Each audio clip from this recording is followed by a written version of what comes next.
السلام علیکم ورحمۃ اللہ وبرکاتہ۔ محترم ناظرین اکرام، آج ہم تختی نمبر 3 کا دوسرا پارٹ سبق نمبر 2 پڑھیں گے۔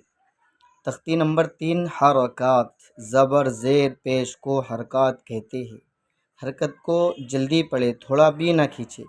الف ہمیشہ خالی ہوتا ہے، جو الف خالی نہ ہو وہ حمزہ ہے۔ زبر کی آواز اوپر کو اڑتی ہے۔ تو آج ہم پڑھیں گے مشق، یعنی کس طرح اس کو ملانا ہے۔ درس، دال زبر د، را زبر ر، در، سین زبر سا، درس۔ اس کا اجرا اس طرح کریں، ان تینوں کے اوپر زبر کی حرکت ہے۔ حرکت کو جلدی پڑھے، تھوڑا بھی نہ کھینچے۔ زبر کی آواز اوپر کو جاتی ہے، جیسے درس، ودع، واو زبر و، دال زبر د، ود، عین زبر ع، ودع، عبد، عین زبر ع، با زبر با، عب، دال زبر دا، عبد۔ ان کا بھی اجرا اسی طرح کریں۔